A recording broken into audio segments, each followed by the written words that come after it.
food part two. Now, what I want to elaborate on, or what I want to really stress, is the fact that choosing the right food sometimes isn't good enough.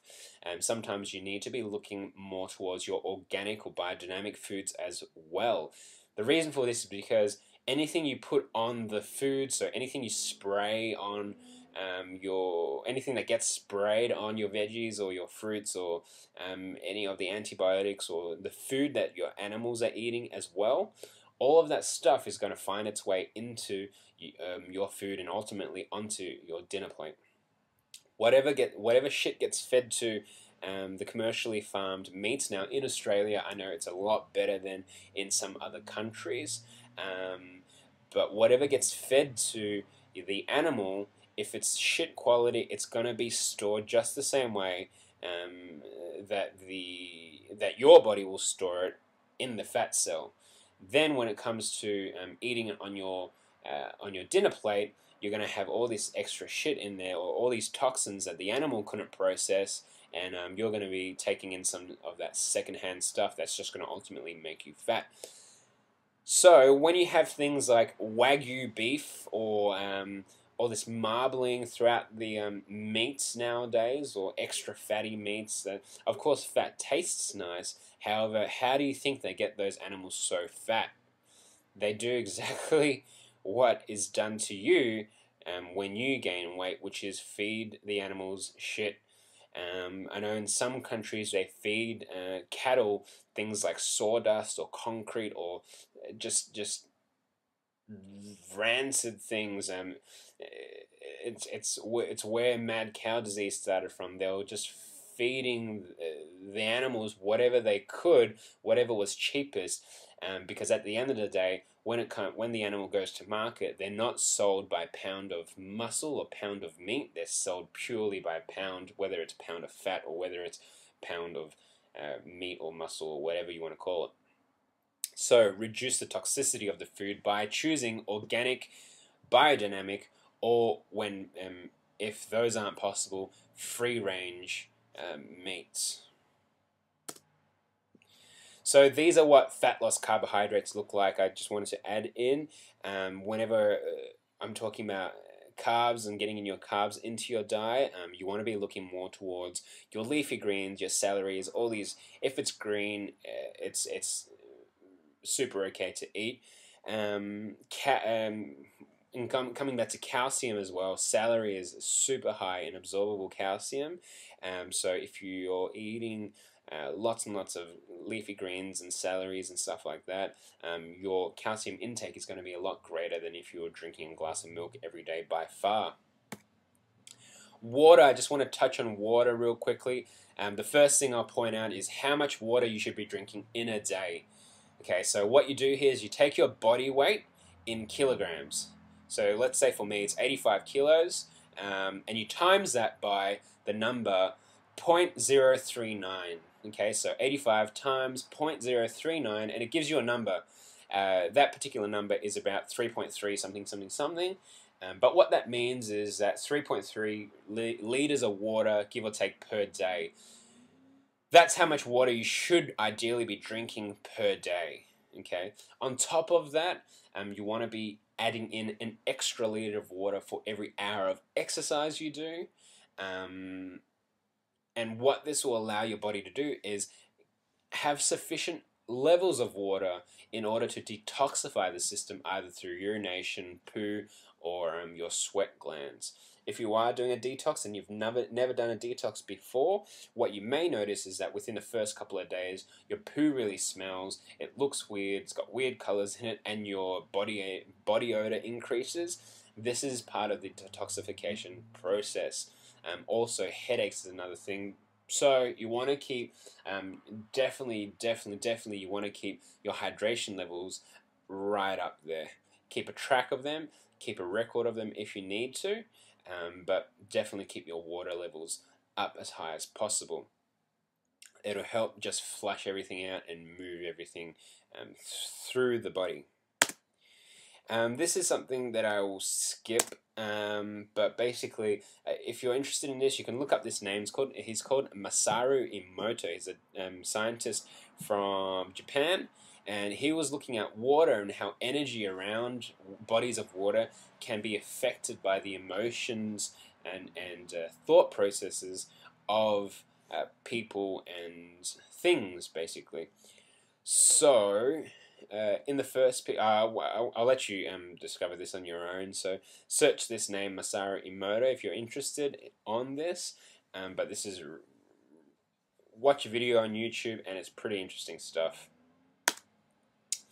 Fasting, fasting is one of the big tools that has really gained momentum over the last year or two when it comes to fat loss, and it's one of the biggest tools that I know of that a lot of personal trainers themselves are using nowadays when they need to cut weight down quickly and when they want to detoxify their system of some waste kept in fat stores. But fasting, it's not a new thing. It's been used for thousands of years for different reasons. But specifically today, what we're talking about is fat loss. So what I wanted to just point out is a couple things that it helps you with. Now, before I go any further, just understand that anytime anyone talks about any sort of fast, technically they're talking about intermittent fasting. So if they fast for 72 hours, they're talking about intermittent fasting. If they fast for 24 hours, they're talking about intermittent fasting. If they skip one meal, they're talking about intermittent fasting. And if they skip a week's worth of meals, they're also talking about intermittent fasting. So what I recommend usually is nothing longer than 20 to 24 hours. You can go longer, up to 72 hours, but that's pushing it. But 20 to 24 hours is a good time frame to keep with when you want to be looking at achieving fat loss goals. Some of the benefits of fasting. Now, there are specific protocols to follow when it comes to fasting, and you can email me for more information on this or speak to me in person. But basically, when it comes to fasting, some of the things it helps with is increasing your metabolism, increasing growth hormone, decreasing your muscle soreness after workouts, decreasing the amount of energy ebbs and flows that you have throughout the day, improving your blood pressure. What else is there? There's decreasing fat storage, increasing fat loss, which is ultimately what most people are looking to achieve who are watching this right now. So, yeah, like I mentioned, you can email me for information if you want to find out more stuff on fasting. I'll skip this one. But when people talk about fasting, usually the idea comes into most people's heads that they're going to feel pretty shit. They're going to have no energy, not going to be able to function right. And that is true for the first day or two, especially if you've never done this before. It will be hard because you're so accustomed to continuously eating so much. But after the first couple of days, you'll notice that your energy levels skyrocket through the roof as your body calms down. It stops craving glucose as a source of fuel and will actually tap into fat stores. That's when your energy levels just shoot out the roof. Okay, one of the last topics that I'll touch on, not exactly the last, but one of the last ones is exercise. So when it comes to exercise, specific for fat loss, you want to be looking at lower amounts of reps for shorter sets, but higher amounts of weights. So when compared to marathon running, sprinting is what's going to get you more lean muscle gains and more fat loss at the end of the day. Shorter sprints with longer rests. So you want to do less of this sort of stuff where you just sit there and watch TV. This is the one thing that irritates me so much about gyms and fitness centers. It's the fact that you can sit there and watch TV while you move your legs around in a circle. The fact that you can just sit there and tune out and watch TV, just I just don't understand it, to be honest. It's just stupid. Walking on a treadmill is another thing. In fact, it's been shown that walking outside, the visual stimulus of things going past you, is a natural antidepressant. Alongside with that, as a bit of a side tidbit, the smell of freshly cut grass is chemically also, it works the same way as it enters, as the aromatic ring enters your nose and it kind of affects your brain. That is also a natural antidepressant.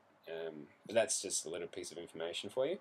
But yeah, walking outside, definitely. I always recommend walking outside over a treadmill. There's other reasons too, but definitely when things are moving past you, it's a natural antidepressant. So in terms of exercise, these are some of the things that you want to be doing more of. Lifting kegs, pushing sleds, using kettlebells, flipping tires, lifting farmers walk, so doing farmers walks, and throwing wall balls around. These are the exercises where you won't necessarily be able to do hundreds and hundreds of them, but just by doing sets of 10 to 20 or something like that, short sets with rests, you're going to be achieving your fat loss goals a lot quicker than you would if you were running for an hour on a treadmill by far. Train hard, rest harder. What I'm trying to say here is, as hard as you train during your workouts, you should be resting even harder. Take time out to really rest. Take time, quiet time for yourself. This doesn't include watching TV, but do something each day that relaxes you, whether it's painting, whether it's drawing, or whether it's just let's say ironing or folding the bed sheets or washing dishes. Sometimes these things can become meditations if you focus on your breathing. Alternatively, you can just do that. Lie on your back and focus on your breathing. This will help decrease your stress levels and ultimately result in greater fat loss. So while I'm on that note, I might as well talk about stress. Your body has no way of differentiating between stress, different stresses. So waking up to an alarm is a stress, standing outside in the sun is a stress, exercising is a stress, drinking coffee is a stress. All these things are stresses on the body. So what will happen is eventually your body will get to a certain level. Now, short term, it'll release what's known as a neurotransmitter, which affects the brain and the body through neurons because it's short and fast. But long term, it'll cause a hormonal change. Now, the hormone that gets released is called cortisol. Cortisol, you may be familiar with the word, but cortisol is a stress hormone. Basically, after cortisol gets released, you're going to see a lot more weight gain, especially around your belly button area, but also just in general, you're going to start gaining weight as your stress levels increase. You'll notice that, let's say the last time you went on holidays, if it was a relaxing holiday, and you're coming from a stressful lifestyle and going into the holiday, you may have noticed that you dropped a little bit of weight when you were on holiday. Even though you ate pretty crap and drank a lot, you still lost some weight. That's the effect of detoxifying some of that cortisol out of your system. So this is the last thing that I'm going to talk about. Basically, some supplements, a couple of supplements that I usually recommend to not patients, to clients who are looking to achieve fat loss. BCAAs, branched chain amino acids. You can ask me about what exactly they are in person. I won't go into too much detail, but they definitely help with increasing lean muscle mass and controlling your appetite. Fish oils also help with controlling your appetite, but primarily what we use it for is for increasing insulin sensitivity. Insulin is another hormone dealing with sugar regulation, but it increases the sensitivity to that hormone. Other things as well. Then just looking plant-based proteins. You want to be sticking more towards what I usually recommend is sticking with a plant-based protein, because most people have some sort of allergic reaction or inflammatory response to dairy products. So you want to stick more towards a good quality pea or rice protein. Stay off the dairy for, like, let's say 2 weeks, come back onto it a little bit, and if you get like bloating, flatulence, all that sort of stuff, then you know you've got an issue with it. Tulsi tea. Tulsi tea is a great one for detoxifying cortisol out of the system, which will get you leaner throughout your stomach area, but it's important that you have that before bed and not during the day because it will have the opposite effect. Green tea has long been considered a great supplement to add into any lifestyle when getting lean is your goal. And chia seeds in the morning, great source of fiber, great source of essential fatty acids, but the fiber is the main one that you want to be looking at the chia seeds for to help push out a lot of the waste out of your body. Vegetable greens powders, these things are like Vital Greens or any other super greens and all that sort of stuff, where basically you take like a teaspoon of it or a serve of it in a glass of water with some water, mix it up. It tastes pretty good. Usually they're sweetened with stevia or something like that, but they don't taste like the green juices that I recommend people to drink during their detoxes. They taste a lot better than that, and you're gonna be able to take in a lot more plant material than would be possible through these dehydrated powders. The last one here, bitter melon capsules. Bitter melon has long been used in Chinese medicine as a herb which helps with the regulation of blood sugar, which is a great thing when the regulation of blood sugar is an issue that you have, which has led to weight gains over a period of time. So this leads on to our 28-day detox. Basically, this detox it kicked off on last Monday, the 14th of January.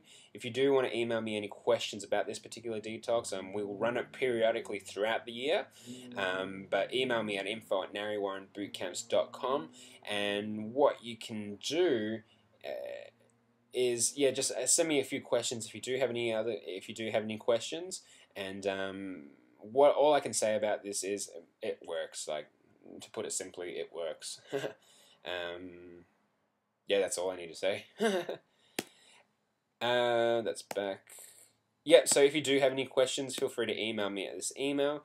And that is it. Those are some of the fat loss secrets that your personal trainer doesn't want you to know. So keep your food pure, increase your water, increase your sleep, and you can utilize a bit of fasting in there, and these supplements are some of those tips and tricks that you can add into there to really up-regulate the results that you're going to be seeing throughout the next however long you're doing your transformation challenge for.